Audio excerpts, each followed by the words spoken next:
I stared at the text message on my phone screen, reading it for the third time while sitting in my corner office on the 42nd floor of the Salesforce Tower in San Francisco. Through the floor-to-ceiling windows, I could see the Bay Bridge stretching across the water, cargo ships moving slowly toward the port of Oakland, and the afternoon fog beginning to roll in from the Pacific. It was a view that cost my company $50,000 per month in rent, but it was worth every penny for the sense of perspective it provided during moments like this. The text had arrived at 2:47 p.m. on a Tuesday, interrupting a board meeting where we'd been discussing the final details of our acquisition of a competing firm for $340 million. I'd excused myself from the conference room full of investment bankers and corporate lawyers to read what I'd assumed would be a routine message from my father. Instead, I'd found this bombshell that revealed just how completely my family misunderstood both our financial situation and my role in maintaining it. Market crashed. You're on your own now. The irony was so profound it was almost funny. For the past 5 years, I had been secretly funding what my father believed was his carefully managed trust fund, watching him take credit for investment decisions I'd been making through intermediaries, listening to him lecture me about financial responsibility while I quietly prevented our family from falling into bankruptcy. I picked up my office phone and dialed the private number for Marcus Chin, my personal banker at Wells Fargo Private Wealth Management. Marcus had been handling my accounts for 3 years, ever since my company Avalon Digital had crossed the billion-dollar valuation threshold and I'd needed more sophisticated financial services. Elena, Marcus answered on the first ring, his voice carrying the polished professionalism that came with managing portfolios worth 9 figures. I saw the market volatility today. I hope you're not concerned about your positions. Your diversification strategy has protected you quite well. Actually, Marcus, I'm calling about a different matter, I said, settling back in my leather chair. I need you to send my father the complete account statements for the Vasquez Family Trust. The real statements, showing all contributions and their sources for the past 5 years. There was a brief pause as Marcus accessed the account information on his computer.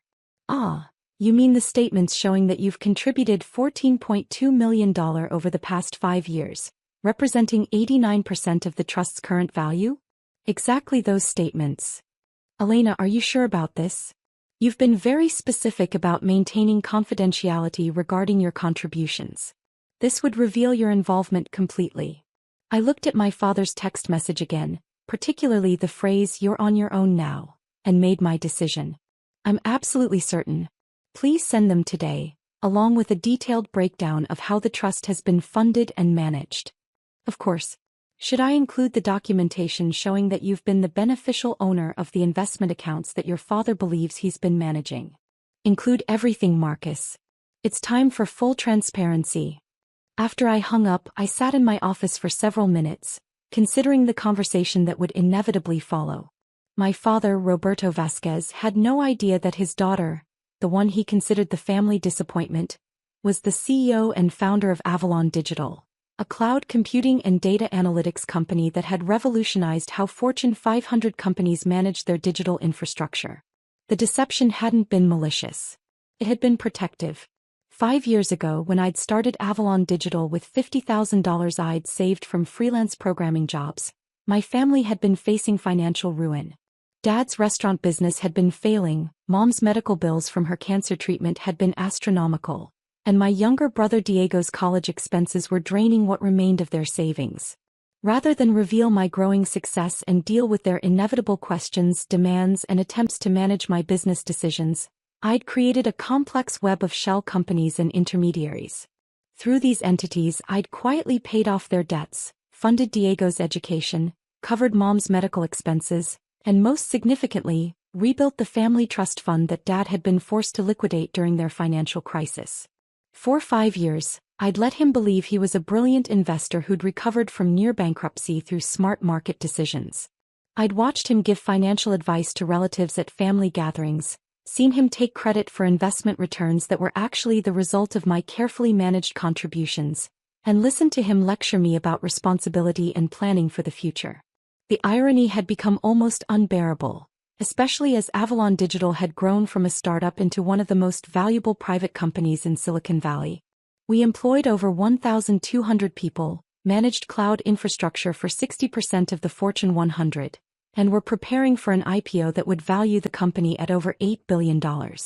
Yet to my family, I was still Elena, the computer programmer who worked from home and didn't seem to have any clear career direction. My phone buzzed with a call from Diego.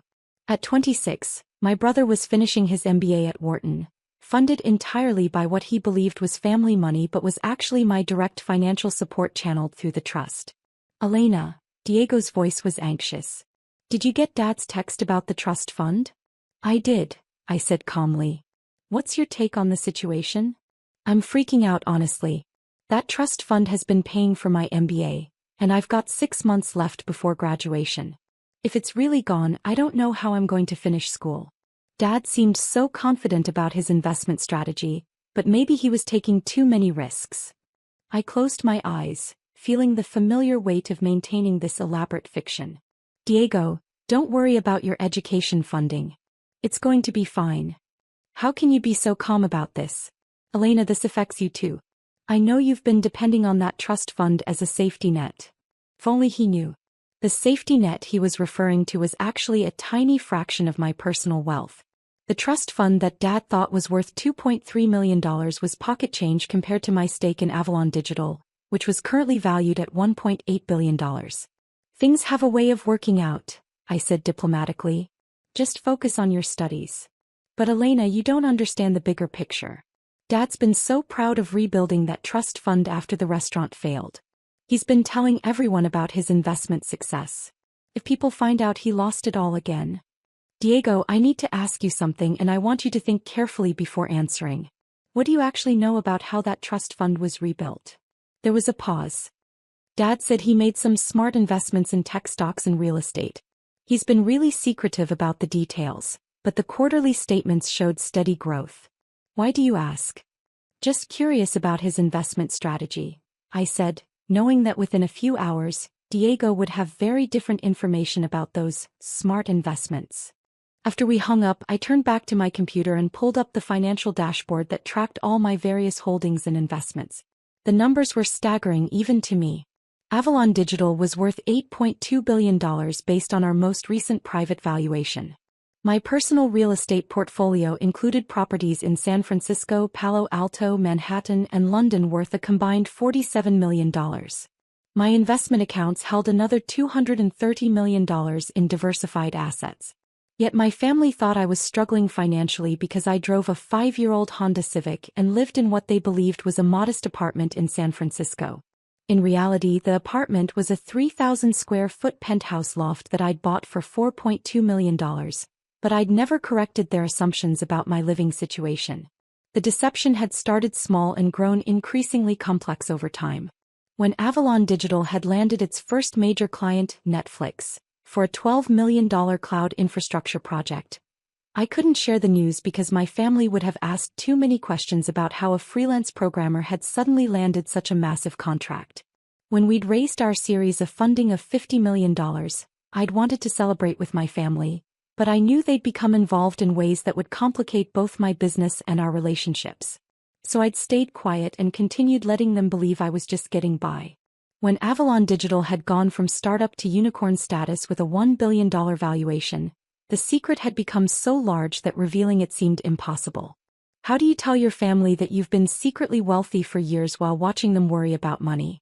The solution had been to quietly solve their financial problems without taking credit. When Dad's restaurant had been failing, I'd arranged for several of my corporate clients to hold private events there, paying premium rates that kept the business afloat until he could sell it profitably.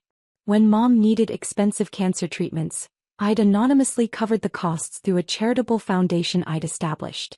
When Diego needed college funding, I'd rebuilt the family trust through contributions that appeared to come from Dad's investment success. It had worked perfectly until today, when actual market volatility had spooked Dad into believing he'd lost money that had never really been his to lose. My assistant, Jennifer, knocked on my office door and entered with a concerned expression. "Elena, your father called the main line looking for you. He seemed quite upset. Should I put him through?" "Not yet," I said. "He should be receiving some important documents from our bank within the next hour. Let's wait until after he's had a chance to review those." Jennifer nodded and left, but I could tell she was curious about the family drama that was apparently unfolding. Very few people at Avalon Digital knew anything about my personal life. I'd maintained strict separation between my professional success and my family relationships, partly for privacy and partly to avoid the complications that would inevitably arise if my employees knew their CEO was dealing with complex family financial dynamics. Around 4:30 p.m., my phone started ringing. The caller ID showed Dad, and I knew the bank documents had arrived. Elena, Dad's voice was confused and shaky. I just received some very strange paperwork from Wells Fargo.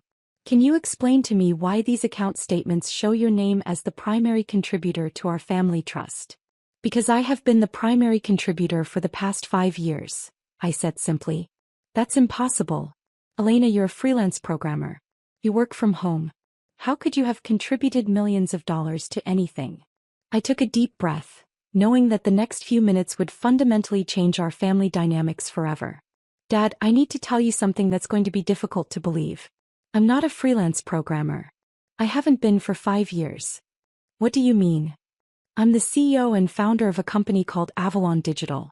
We provide cloud computing and data analytics services to major corporations. The company is currently valued at over $8 billion. The silence on the other end of the line stretched for nearly 30 seconds. $8 billion?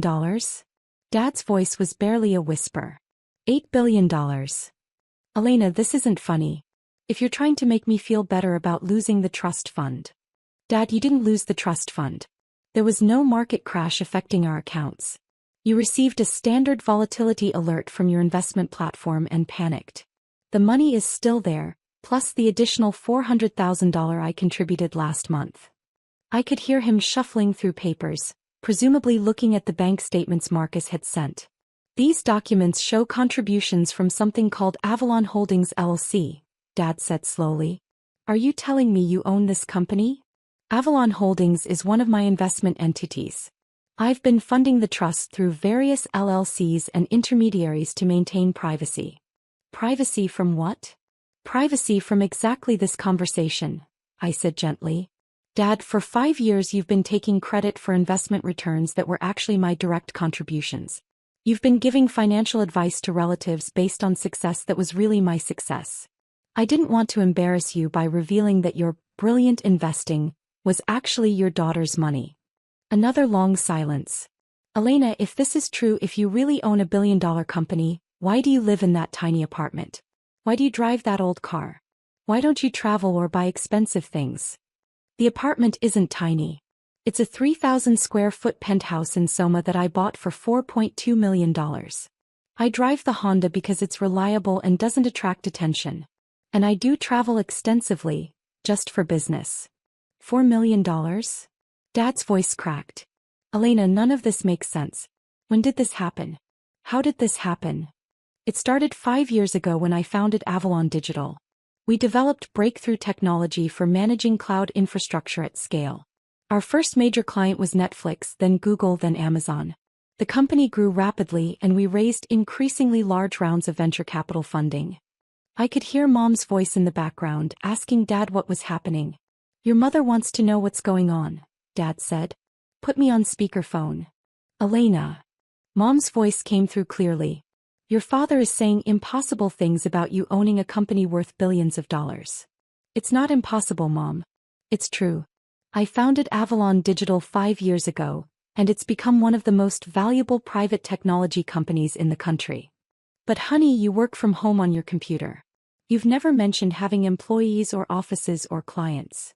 I have 1,200 employees across offices in San Francisco, Austin, Boston, and London. Our clients include most of the Fortune 100. We manage the cloud infrastructure that runs about 40% of the internet traffic in North America. This is insane, Diego's voice joined the conversation. Apparently he'd arrived at our parents' house. Elena, are you seriously telling us you've been secretly running $1 billion company for 5 years? $8.2 billion as of our most recent valuation, I corrected. And yes, I've been keeping it secret to protect both the business and our family relationships. But why? Mom asked, her voice filled with hurt. Why would you keep something so wonderful secret from us? I'd been dreading this question, but I knew I had to answer honestly. Because every time I've tried to share professional successes with this family, they've been minimized or dismissed. When I graduated summa cum laude from Stanford, Dad said it was nice but not practical. When I landed my first major consulting contract, you said it sounded temporary and unreliable. So I stopped sharing. But Elena, Diego said, we would have been proud of you. We would have celebrated your success. Would you have? Or would you have tried to manage my business decisions, questioned my strategies, and treated me like I was still a child who needed guidance? The phone went quiet as they considered this. You've been funding everything, Dad said slowly, understanding dawning in his voice. The trust fund, Diego's education, your mother's medical bills. Elena, how much money have you spent on this family? I pulled up the detailed spreadsheet I'd been maintaining. Including the trust fund contributions, medical expenses, education costs, and various other support, approximately $18.7 million over the past 5 years. $18 million, Mom whispered. And you never said anything, Diego added. You let us think Dad was this brilliant investor who'd recovered from bankruptcy through smart decisions. I let Dad maintain his dignity while ensuring our family was financially secure, I said. I thought it was the right approach. Elena, Dad's voice was thick with emotion, I feel like a fraud. I've been taking credit for your generosity for years. You're not a fraud, Dad. You made the best decisions you could with the information you had. I just made sure those decisions worked out better than they might have otherwise. My office phone rang and I saw it was Jennifer calling from the reception desk. Elena, I'm sorry to interrupt, but there are some reporters here from TechCrunch and the Wall Street Journal. They're asking about Avalon Digital's IPO timeline and want to schedule interviews with you. I muted my personal phone and spoke to Jennifer. Tell them I'll have a statement tomorrow. No interviews today. When I unmuted the call with my family, Mom was speaking. Don't understand why reporters would be calling about Elena's company. Because we're preparing to go public, I said. Avalon Digital will probably IPO within the next 6 months.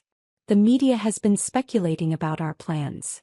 Going public means selling stock to regular investors, Diego said, his MBA training kicking in. Elena, if the company is worth $8 billion and you're the founder. I own 22% of the company, I said. On paper, my stake would be worth approximately $1.8 billion after an IPO. $1.8 billion, Dad repeated slowly. Elena, you're going to be a billionaire. On paper, yes. Most of that wealth would remain tied up in company stock. But you'd still be a billionaire, Carmen said. Our Elena would be one of the wealthiest women in technology. The weight of this revelation was clearly hitting them in waves. I could hear them talking among themselves, trying to process the magnitude of what they'd learned. Elena, Mom said finally, I need to ask you something important. With all this success, all this wealth, all this responsibility, are you happy? Are you fulfilled? It was the same question Sarah's mother had asked in my previous story, and it deserved the same honest consideration. Building Avalon Digital has been the most challenging and rewarding experience of my life, I said. I love solving complex technical problems, I'm passionate about the team we've built, and I believe our technology makes the internet more reliable and efficient for everyone. But keeping it secret from you has been incredibly lonely. Why reveal it now? Dad asked. You could have continued the deception indefinitely. I smiled, looking at his text message still displayed on my phone. Because you gave me the perfect opening. You're on your own now, said to someone who's been financially supporting the entire family for 5 years. The irony was too perfect to ignore. Dad, Diego said, laughing despite everything, you literally told Elena she was on her own financially about 10 minutes before discovering she's been our family's primary income source. I feel like an idiot, Dad said, but I could hear him starting to laugh too. You're not an idiot. You're a father who was trying to protect his children from financial uncertainty. You just didn't realize that one of those children had already solved the problem. My assistant knocked on my door again. Elena, your 5 p.m. board meeting is ready to begin. Should I reschedule? I looked at the time and realized I'd been on the phone with my family for over an hour. Give me 5 more minutes, then start without me. I'll join shortly. Mom, Dad, Diego, I said, I need to get back to work. But I want you to understand something important. This changes nothing about how I feel about any of you. I'm still your daughter and sister. I still want to spend holidays together and hear about your lives. The only difference is that now you know what I actually do for work. Elena, Dad said, his voice serious, what do you need from us going forward? Just be my family. Don't treat me differently because of the money or the company. And please don't feel guilty about accepting help. Taking care of people I love is one of the best parts of being successful. Can we tell people? Diego asked. I mean, when the IPO happens, this is going to be public information anyway. Once we go public, yes. Until then, I'd prefer to keep it within the immediate family. The media attention is going to be intense enough without adding family drama to the story. After we hung up, I sat in my office for a few more minutes, looking out at the San Francisco Bay and processing what had just happened. For 5 years, I'd maintained an elaborate fiction to protect my family's feelings and my own privacy. In the space of one afternoon, that entire structure had collapsed. But instead of feeling exposed or vulnerable, I felt relieved. The burden of secrecy had been heavier than I'd realized. Now I could share my actual work with people who cared about me, celebrate successes without hiding them, and stop pretending to be someone I wasn't. My phone buzzed with a text from Diego. Elena, I'm still processing everything, but I want you to know I'm incredibly proud of you. What you've built is amazing, and what you've done for our family is extraordinary. I love you. Similar messages came from Mom and Dad over the next few minutes, each expressing pride, gratitude, and apologies for not recognizing my achievements sooner.